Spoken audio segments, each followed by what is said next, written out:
Hey guys! So I've been thinking about drawing using references, and I thought it might be kind of fun to do a little paleo art that way. And the reason I thought that might be fun is because we actually don't know what the outside of a dinosaur looked like. So the only references of real things we have are bones and fossils. You know, you can reference drawings that other people have made and, go with their guesses. Like this and this. But if we look at the actual bones, then we can make our own guesses based on the reference of the real skeleton. So let's do this Stegosaurus. I'm going to draw them a lot smaller because I think I might do it more than once if we use different ideas. So let's put this guy up here so we can see him a little bit. So the first main thing I see is his rib cage. It's very big and oval. So this reminds me of maybe like a rhino's body or an elephant's body where they have big middle section. And then next, different from a rhino or an elephant, we see kind of a long neck that goes down to a head and a long tail. And the tail is full of bones, so it could probably move, back and forth like maybe a lizard's tail. So let me make this body shape and head and tail shape.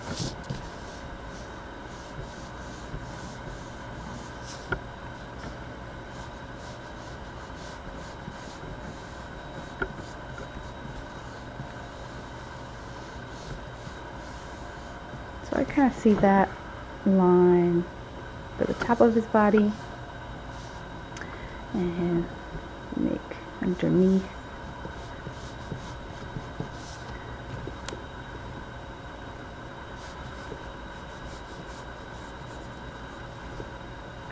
Now I'm not adding his legs yet, just because I haven't really looked at their shape. I'm just trying to get the basic shape of the body. And this head is actually pretty skinny. So I'm just going to kind of make a skinny head there. So this is just based off the bones. I'm not adding any of my own interpretations yet. I'm kind of doing what you would imagine other artists have already done. So then the leg, the knee kind of points that way on this front leg. So we have a bend like this, and then it has toes, so put some toes on there, and you can kind of see the back leg there, so I guess I'll put that in as well.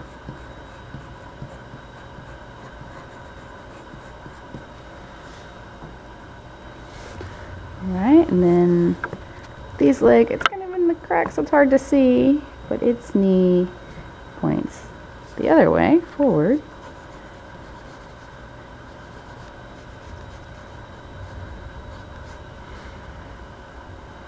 Okay, and it also has toes, and then the back one.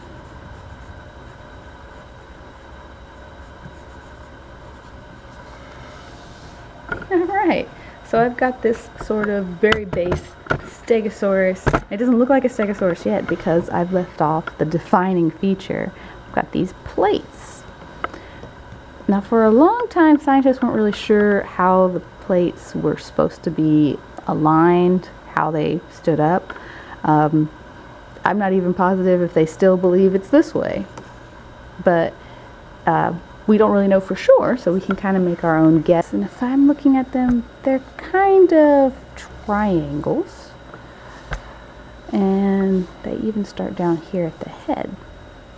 So I'm just going to kind of roughen in what I think they would be like based on the fossil.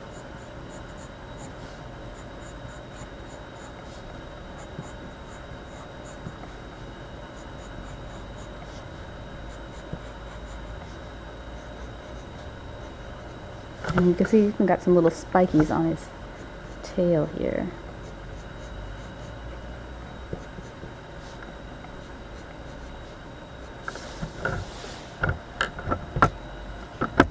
Alright, so for a basic Stegosaurus, from reference, I think this is okay. Give him his little face, looking where his eye would go.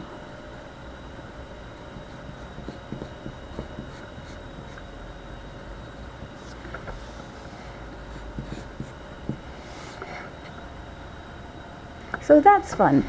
The next thing is that we have no idea what their skin would look like, what, how much fat they would have on their bodies.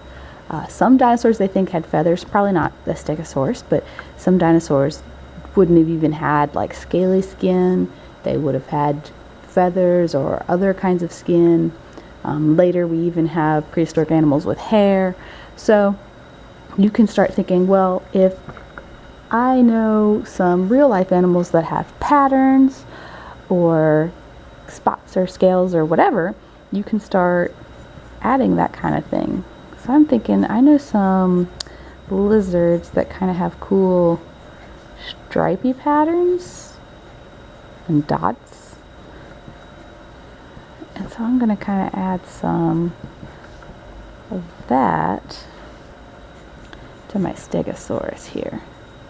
And remember, if it's an animal natural pattern, it doesn't have to be like perfect repeated over and over again. Animals have more natural patterns. And so you'll see kind of squiggles and zigzags. You won't see a perfect pattern with an animal usually. Okay, so there's my first interpretation of a Stegosaurus based on its skeleton. I want to do one more because I want to go a little different. Let's say I'm being the paleo artist and I'm saying, okay, what if this Stegosaurus had a lot more skin and fat? You know, this is its bones, but we have no idea how much other material was on its body. So I'm going to try to make a really heavy looking Stegosaurus. This one kind of looks like it could sprint. It looks more like a lizard. It doesn't look like maybe a rhino would look heavy. So I'm going to try and do that. First, I'm going to start with the same sort of top to match that outline. But then as I start thinking about the arms and legs and tail, I'm going to make more room and maybe some folds of where like its skin would be if it was like had a lot of muscle and bone, fat making up its body.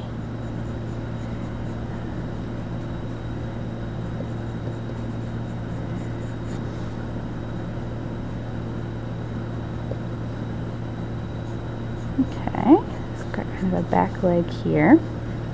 Remembering how its knee bent. You could imagine the bones in there.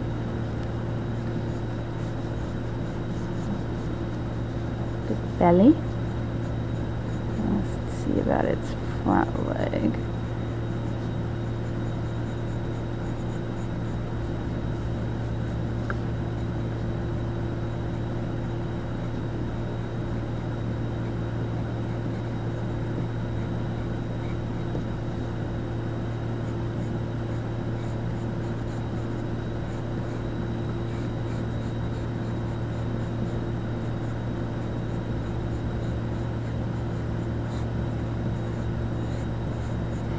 Okay, so based on the same bones, I have a much different body type because I've added more layers of skin and fat and the natural things an animal has to help it survive.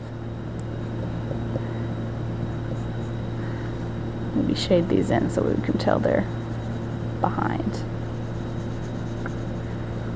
Okay, and then let's think about those scales again. What if not the bone part of them was not the only part. Some things don't stay in fossils. So what if there was maybe skin in between, like how bats have skin in between their fingers that make wings,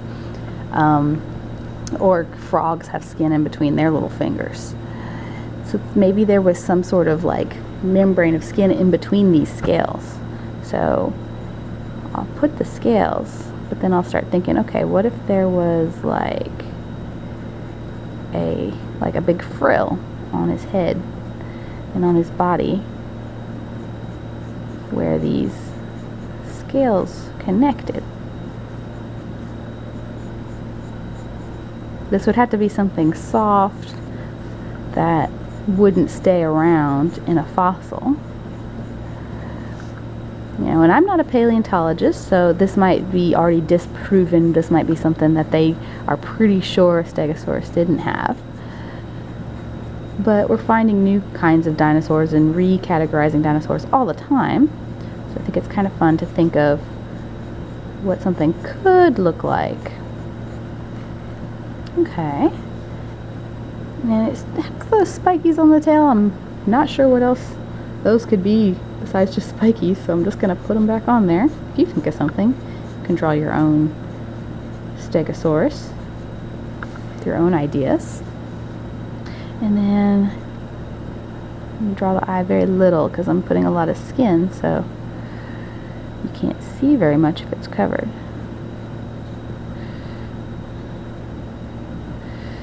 Okay.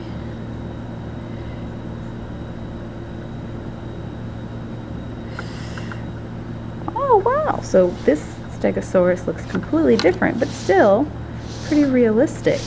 Just a different idea of what a Stegosaurus might be like. So I'm going to go in and color in this frill part as part of my idea for a pattern. Maybe this part was a different color.